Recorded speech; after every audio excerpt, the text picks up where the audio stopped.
Welcome back to another technical deep dive here in the debug zone. Today we're tackling a big question and breaking it down with insights from other users. Hopefully this clears up some misconceptions and helps you get the answer you need. So buckle up, stay a little curious, and let's jump right in.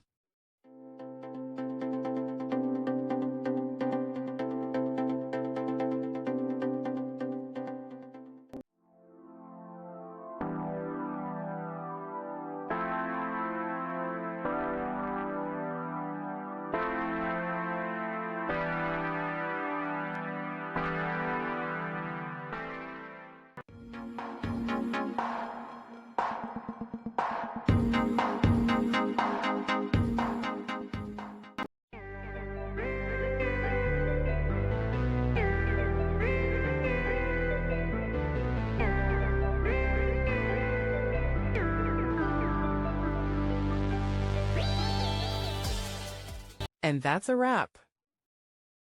I hope you found the answer you were looking for. If you did, take a second to hit that subscribe button. It really helps out. And let me know in the comments which solution worked best for you. See you next time in the debug zone.